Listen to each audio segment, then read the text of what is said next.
Hello YouTubers, my name is Dean and welcome to my channel RetroRoams. In today's episode, I'm going to be going over a kit that I put together that'll change my RAV4 Hybrid from a daily driver to an overland camping car. Down below in the description, I'll leave all the materials that I used to put this kit together. So let's get the show on the road.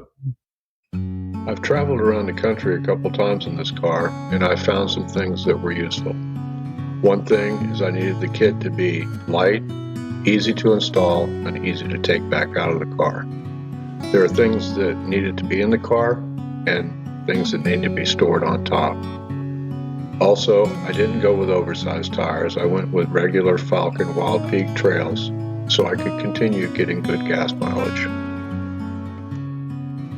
During my travels, I did a lot of forestry roads and gravel roads, and I decided I wanted to be able to get further back in the woods to camp. I added a 2-inch lift kit from Torque Engineering, and the video on their website made it easy to install.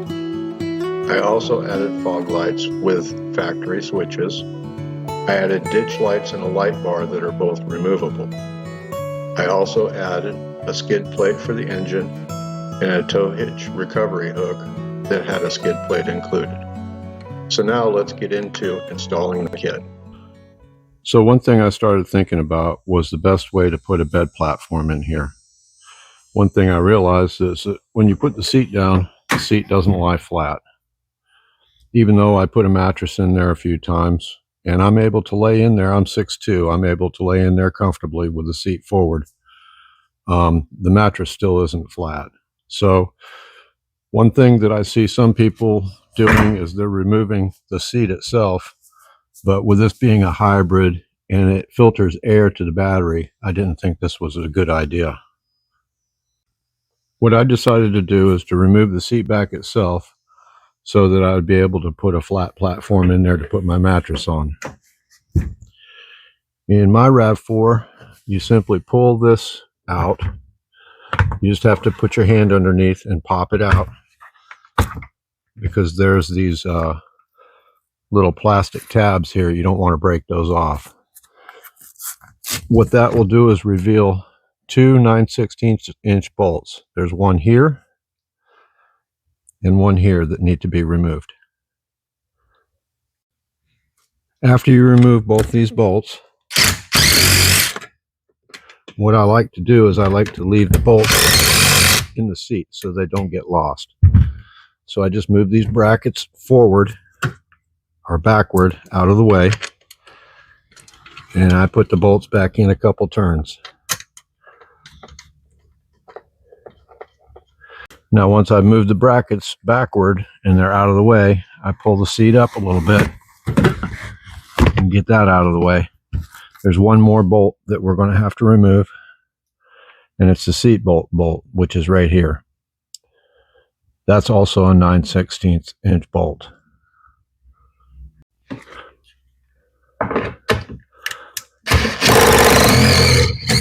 Okay, so once I have that bolt removed, the seat belt comes out, and it's going to reveal a wire that is your seat belt signal wire. All you need to do is squeeze this little tab on the end right here, and that'll come apart. So you just tuck that back down in. And I always leave this bolt in there too. That way it doesn't get lost and it covers the hole.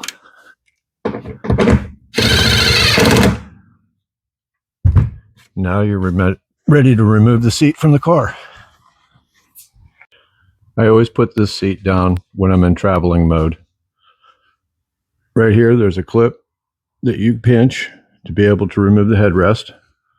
So I take the headrest off, and then I put the seat down, which gives me an area to put my bag with my clothes. Also, in this area is where I keep my water. So I keep a water jug right here, and while I'm camping, I can pull it up just like this outside the car, and I can turn the water on and off here. Now we're ready to put the mattress platform in.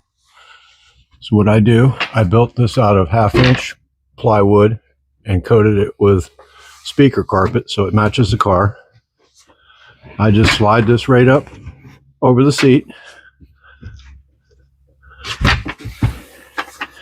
and line it up at the back. The back has been built up 2.5 inches, and this helps the bed frame stay level in the car. And the front is hinged. One thing I forgot to mention is that underneath the seat here, I utilized one of the original floor mats. Since I put in the WeatherTech floor mats, I had that left over, and that keeps the seat from being worn down. This area I utilize for putting my cooking gear and stuff in. I'm able to put one of these boxes in here. And then, as I said, this hinges right over, and that utilizes that space really well. On the driver's side of the car, I built a platform for my refrigerator that goes in right here. And I use these sliding barrel locks to lock it in place to keep it from sliding forward or backward. So I just simply lock in the front and the back, and these straps are for strapping down the refrigerator while I'm driving. With the refrigerator platform, I went ahead and put brackets in all 4 corners so that when my refrigerator's here, it won't slide around. Also, this is the shelf that slides out, and I'm able to put my stove here for cooking. This is the stove that I use. It's a single burner butane stove, and I just simply set it right here, which gives me plenty of room for cooking. When I'm not using it, I keep it in the box, and it stores right behind the refrigerator, right there. Now we can put in the refrigerator. So I just take the fridge and I line it up with the front brackets, slide it in, and drop it into the back brackets. While I'm driving, I have it strapped down so that it's not going to go anywhere. Then when I'm camping, I just undo these, and I'm able to get into the refrigerator from the outside and the inside of the car. To power my refrigerator, I use a Jackery Explorer 500, which goes right here. I plug my refrigerator into the 12-volt output, and this is the input for charging, which I plug into the car, into the 12-volt source back there in the back of the car. This way, when I'm driving, the Jackery is charging all the time, and then when I shut off the car, the Jackery automatically starts powering the refrigerator. Okay, so now it's time to add the mattress. This is a 4-inch Millard tri-fold mattress, and it goes in just like this. Now, a lot of you might be wondering why I didn't go with drawers back here and put my bed platform on top of that to give myself more storage. But the reason is I need all the headspace that I can get, so I like to keep a low profile. Also add the pillow for a little extra added comfort. Now, the one thing that I really like about this setup is that if I need to get to any of my cooking stuff down below, all I have to do is fold the mattress back and then fold the shelf back, and have access to everything down below, all my cooking gear and whatever else I might put back down in there. So that is my sleeping setup. And I got to tell you, it's quite comfortable. I've slept in here for 2 times around the United States and slept very well in here. So why am I sleeping inside my car rather than getting a rooftop tent and sleeping on top? Well, much like a Prius, the RAV4 has climate control. That means I can set the temperature to whatever I want, and the car will run off the electrical system, starting up every 15 or 20 minutes to keep the battery charged. That makes it really nice in the summer to sleep all night with the AC on. Okay, so now that we've finished putting the kit inside and got the car ready for camping, we're going to move on to putting the lights on the front.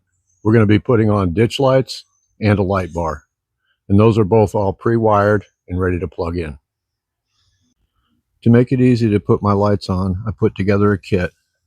This kit includes the light bar and the 2 ditch lights.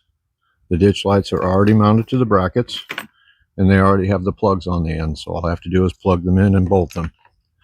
I've also included the 2 sockets that are needed, the 9/16, which is what I use to take the seat out, and then the 12mm, which is all I need to put the lights on. The reason I don't leave the ditch lights and the light bar on when I'm using the car as a daily driver is they're just not necessary. Also, I don't want to damage the ditch lights going through a car wash.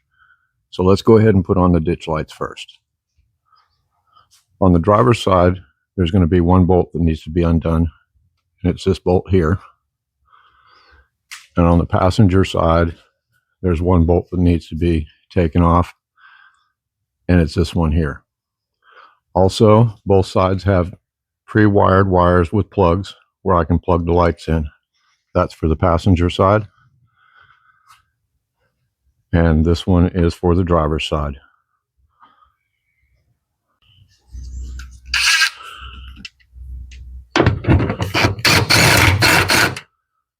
Okay, so once we have the bolt removed, all you have to do is take the light and put it in from the back side and line it up on that hole there.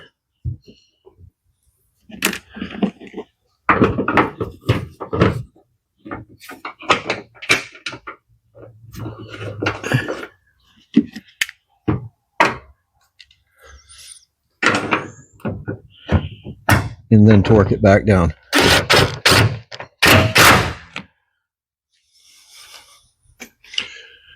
After that, all I have to do is come in here and plug my light in. And that's as easy as it is to put in 1 light. Now we'll put in the passenger side.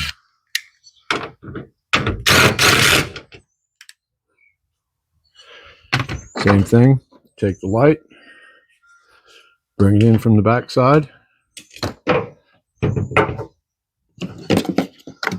and here I have to put it underneath the windshield washer fluid hose so I don't pinch that.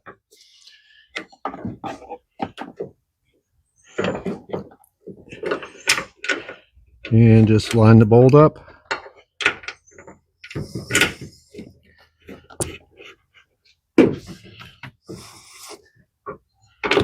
Torque it down also. After I've got it torqued down, I just reach down, my pre-wired plug is in there, and I plug that light in. And it's just that easy. Both ditch lights are now installed. I've kept the light bar installation simple too. When I'm ready to put the light bar on, I just fish this cable up from the bottom here where it's hidden. It has a cap on the end that keeps it waterproof. And then I fished 2 zip ties through here, so the light bar is ready to put on now. So to put the light bar on, all I need to do is fish this wire through, remove the cap, and that exposes the plug for plugging the light bar in. So I plug the light bar in, and that's a waterproof coupler. And I fish the wire inside, and now it's ready to zip tie on. So I only use 2 zip ties, 1 on each side, and I just get them loose to start with. That way I can get it approximately where I want it to be. And I just look at the front of the car and try to get it parallel with the front face of the car. Then I pull them out to the ends and tighten them down.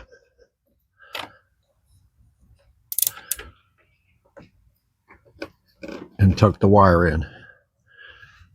After that, I just take a pair of snips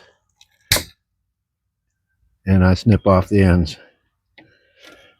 And nobody would even know that those are just zip tied on. And that'll hold good. Just a brief description of how I wired these in. This is the fuse box that's on the driver's side. Pull the cover off of that. And what I used is the wire jumpers for the fuses. And those are in my description of the video. This one right here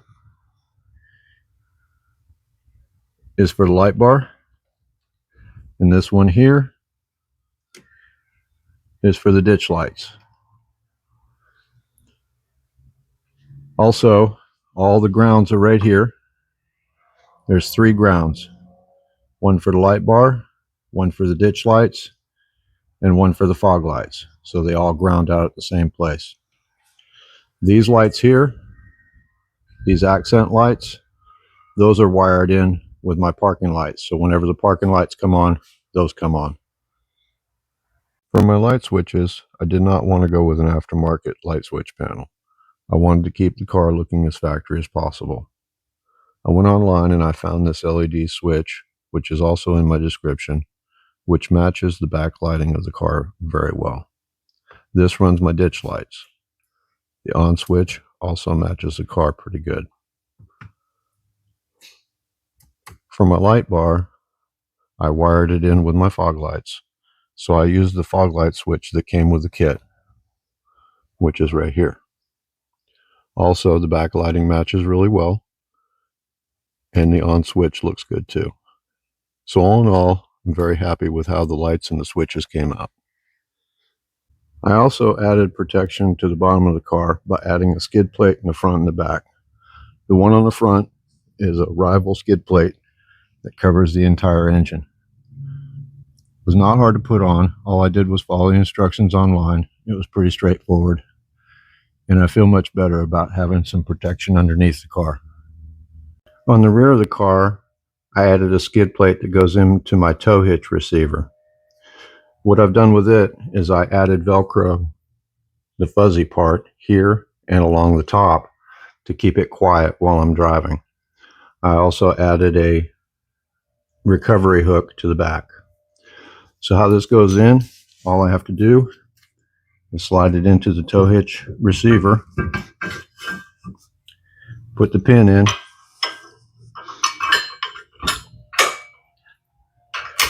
and now I have protection for the rear of the car here, and I also have a retrieval hook to get me out of trouble.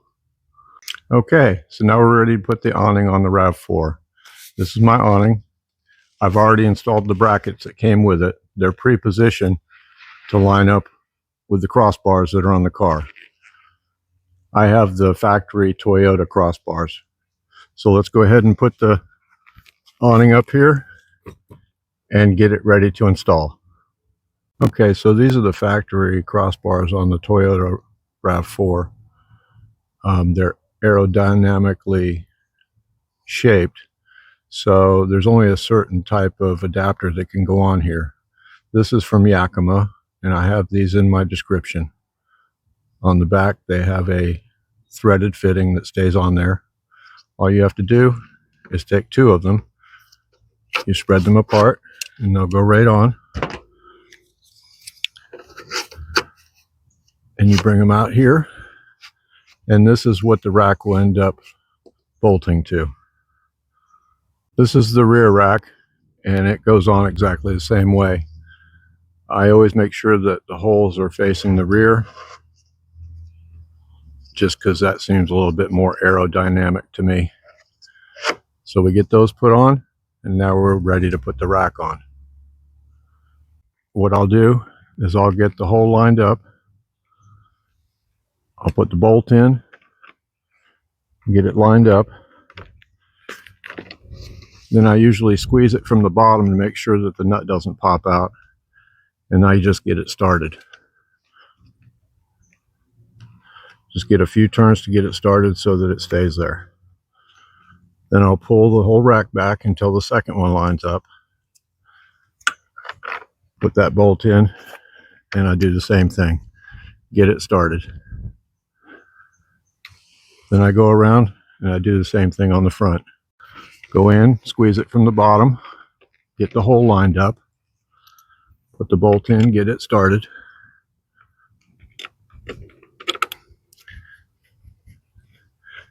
And it makes it really easy when you've pre-positioned where the brackets go.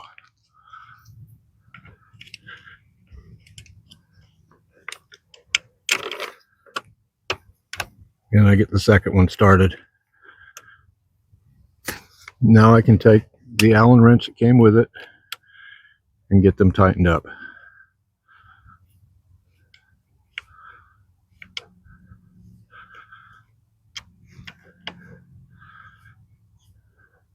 I usually carry the Allen wrench with me when I'm traveling. That way, in case it comes loose, I have the Allen wrench to be able to do some adjustments.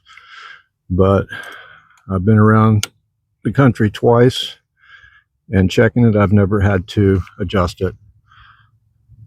So now that the front is all tightened up, we'll go ahead and do the rear. Now I'll come around to the rear and I'll get those tightened up too. They don't need to be any more than hand tightened. It's not going to go anywhere.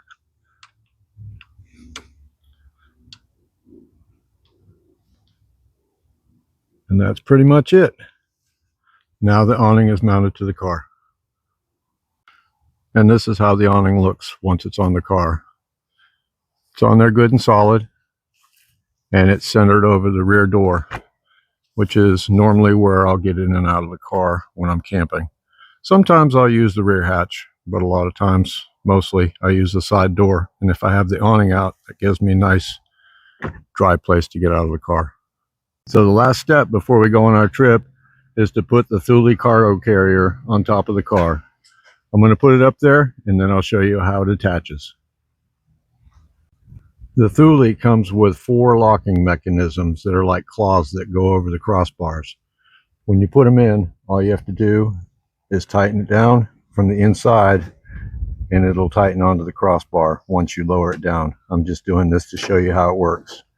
So I'll loosen it back up, we'll set it down, and I'll go inside the Thule and show you how that works. Now that the Thule cargo carrier is centered on the car, I've tightened the other 3 fasteners, and this is the one that I was showing you from below. All you need to do is get it centered over the crossbar and tighten it down, and it'll make a click when it's tight.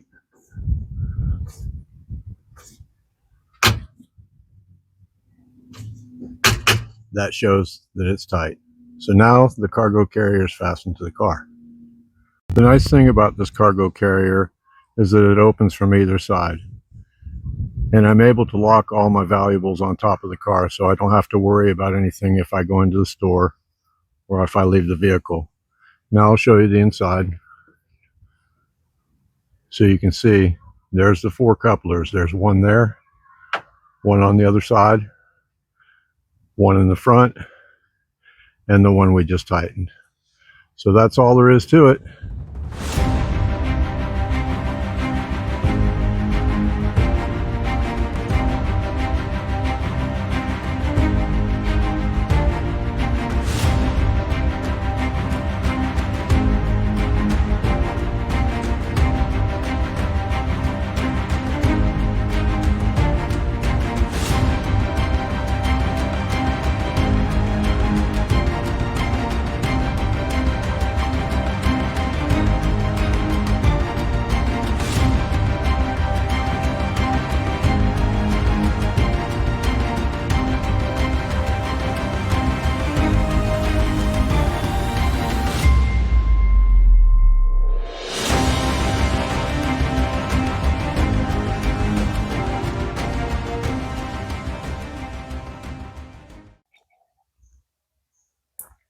So, I really hope you enjoyed my video today, and I hope it inspires you to get out and get camping in your own car and gave you some good ideas on what to do with your RAV4.